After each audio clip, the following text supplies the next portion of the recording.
Okay, हम start करने लगे एज चेंजेस। अब इनेमल एक हार्ड टिश्यू है, ठीक है, लेकिन एक तो ये है कि ये एक ही दफ़ा बनता है, ठीक है, वंस इन लाइफ बनता है टूथ में। तो उसके बाद क्योंकि इसके जो फॉर्मिंग सेल्स है वो डाई आउट हो जाते हैं, तो इसमें जो दोबारा रीजनरेशन का पोटेंशियल नहीं होता।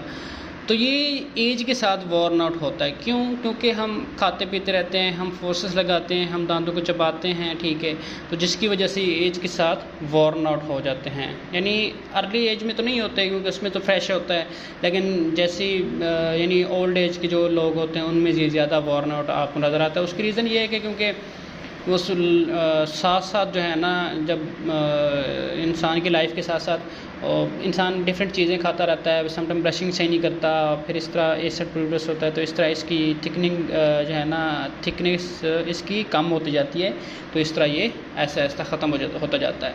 तो इस वॉर्न आउट के नतीजे में होता ये है कि आपको जो, क्योंकि नीचे पड़ी होती है डेंटिन और ये ट्रांसलूसेंट भी होता है इनेमल, तो नीचे डेंटिन पड़ी होती है। अगर ये थिन हो जाए तो डेंटिन का कलर हमें नज़र आना स्टार्ट हो जाए, और डेंटिन का कलर होता है येलो। Dentin is yellow. अब क्योंकि इनेमल थिन हो गया है तो हमें डेंटिन का कलर नज़र आएगा इनेमल में से, और हमारे जो दांत होंगे ओवरऑल कैसे नज़र आएंगे? येलो। तो इस वजह से एस्थेटिकली यानी खूबसूरती के लिहाज से हमें हमारे दांत अच्छे नहीं लगेंगे किसी भी पेशेंट के या किसी भी बंदे के। इसके बाद दूसरा ये है कि वक्त के साथ साथ इसमें ऑर्गेनिक मटेरियल भी समटाइम ज़्यादा डिपॉजिट हो जाता है, और ठीक है ना, ये भी होता है एक फैक्टर। और विद एज इसमें इसकी जो परमिएबिलिटी होती है ना, वो भी डिक्रीज़ हो जाती है। परमिएबिलिटी डिक्रीज़ हो जाती है। क्यों? क्योंकि हमने देखा कि इनेमल के स्ट्रक्चर में कुछ पोर्स थे, इस तरह पोर्स थे, सॉरी ये पोर है ना, एक इनेमल के स्ट्रक्चर है, हमने क्रॉस स्ट्राइएशन में देखा था। तो इस पोर में जो है ना, विद एज जो आयनिक एक्सचेंज होता है और आयन डिपॉजिट होते रहते हैं, इस वजह से जो है ना, और इस पोर्स के ज़रिए जो इनेमल होता है वो परमिएबल भी होता है, ठीक है ना।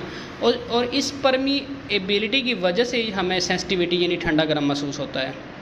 तो विद एज जो है ना, ये क्या कहते हैं, इसकी परमिएबिलिटी ये डिक्रीज़ हो जाती है, और क्योंकि इसमें आयन डिपॉजिट हो जाते हैं विद एज, तो होता ये है कि हम फिर हमारे जो दांत होते हैं वो लेस सेंसिटिव हो जाते हैं।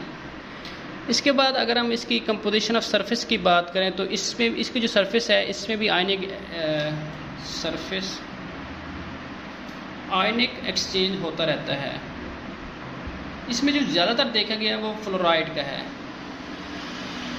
अब जो फ्लोराइड हैं वो रिप्लेस करते हैं, हमें पता है कि हाइड्रोक्सोलाइन को रिप्लेस करते हैं। जब फ्लोराइड हाइड्रोक्सोलाइन की जगह पे होता है, इसका एक फ़ायदा होता है कि ये जो टीथ होती हैं वो केरीज रेसिस्टेंस हो जाते हैं, यानी इनमें इन दांतों में कीड़ा लगने के चांसेस कम होते हैं। लेकिन एक तो इनकी स्ट्रेंथ कम हो जाती है, और बस इतनी कम नहीं होती, लेकिन इस पर स्ट्रेंथ भी इतना इफेक्ट नहीं पड़ता। लेकिन जो एस्थेटिकली ये बुरे लगते हैं, क्योंकि वाइट स्पॉट्स आपको नज़र आते हैं दांतों के ऊपर जब ये फ्लोसिस हो जाए।